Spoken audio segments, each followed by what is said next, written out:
আমি সেই মেয়েটি, সেই মেয়ে যার জন্মের সময় কোনো শাঁখ বাজেনি, জন্ম থেকেই যে জ্যোতিষীর ছকে বন্দী, যার লগ্ন রাশি রাহু কেতুর দিশা খোঁজা হয়েছে না তার নিজের জন্য নয়, তার পিতার জন্য, তার ভাইয়ের জন্য, তার স্বামীর জন্য, তার পুত্রের জন্য। কিন্তু যার গর্ভ থেকে আমার জন্ম, সেই মায়ের কথা বলেনি কেউ।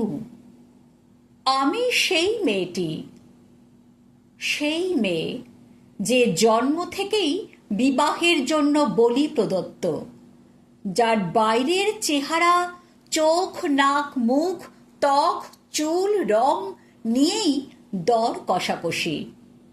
কালো না ফর্সা, খাঁদা না টিকালো, লম্বা না বেঁটে, খুঁতখুঁতে না টানা টানা, যার মাথার বাইরেটা নিয়েই সকলের ভাবনা, মাথার ভেতরটা নিয়ে কারো কোনো মাথা ব্যথা নেই।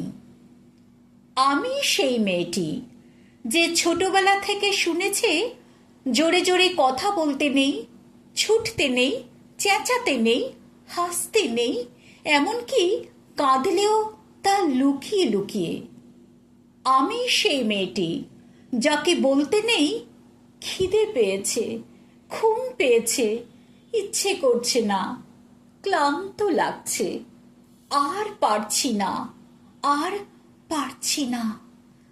আমি সে মেয়েটি খেলার জন্য যার হাতে তুলে দেওয়া হয়েছে পুতুল, পুতুলের আদল পাবার জন্য, পুতুলের সংসার বানাবার জন্য। আমি সেই মেয়েটি যে গত কোন শতাব্দী থেকে 5 বছর বয়সে মালা দিয়েছে গঙ্গা যাত্রীর গলায়, কুলীন ব্রাহ্মণের 365তম স্ত্রীর অন্যতমা হয়ে স্বামীর গরবে হয়েছে গরবিনী। একাদশীর দিন অবুঝ দশমীর বালিকার তৃষ্ণায় আটক ঘরের মাটি লেহন করতে করতে প্রাণ ত্যাগ করেছি। সন্তানের পর সন্তান জন্ম দিতে দিতে যন্ত্রণায় মুখ থুবড়ে পড়েছি সতী কাগারে, জ্বলে পুড়ে মরেছি সতীদাহে। আমি বুঝতে পারিনি যে চাকরির জায়গায় নিজের কাজের কুশলতা দেখাতে নেই। আমি বুঝতে পারিনি যে আমার প্রেমিককে তার প্রেমপত্রের বানান ভুলগুলো ধরিয়ে দেওয়াটাই আমার ভুল হয়েছিল। আমি বুঝতে পারিনি আমি যদি কবি হতে চাই, আমার বন্ধুরা বলবে ওটা কবিতা হয়নি, পদ্য হয়েছে। আমি বুঝতে পারিনি যে বিংশ শতাব্দীর শেষ সীমানায় এসে দাঁড়িয়েও এই পুরুষ শাসিত সমাজ বুদ্ধিমতীদের জন্য অপ্রস্তুত।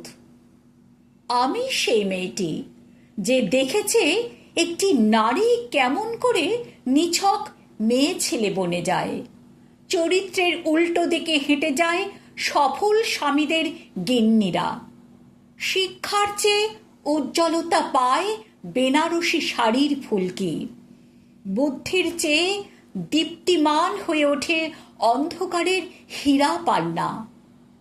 আমি সেই মেয়েটি, জানেন, আমি সেই মেয়েটি যে জীবনের কয়েকটা বছর ভুলের পরে ভুল পুনরপি ভুল করে চলেছি।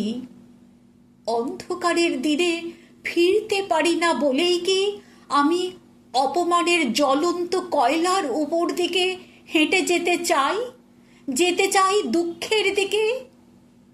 আমি প্রণাম জানাই সেই প্রথম আগুনকে, যার নাম বর্ণ পরিচয়, সেই অগ্নিশুদ্ধ পরম্পরাকে, সেই সব পুরুষ রমণীকে যারা ঊনবিংশ শতাব্দীর অন্ধকারের হাতলে জ্ঞানের আলো জ্বালিয়ে এক জন্মে আমাকে জন্ম জন্মান্তরে দরজা খুলে দিয়েছে।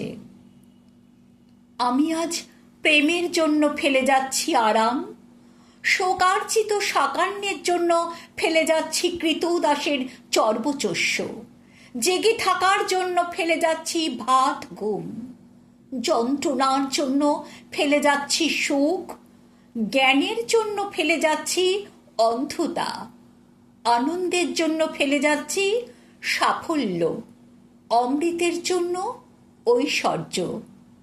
আমার হাতে জ্বলছে দিশারীদের শিক্ষার মহান আগুন। আমি সেই মেয়েটি। আপনারা নিজের দর্পণে দেখে আমাকে চিনুন, আমাকে চিনুন, আমাকে চিনুন। নমস্কার। ভালো লাগলে আমার ইউটিউব চ্যানেলটি সাবস্ক্রাইব করবেন আর বেল আইকনটি প্রেস করবেন। ধন্যবাদ। আপনারা ভালো থাকবেন, সুস্থ থাকবেন।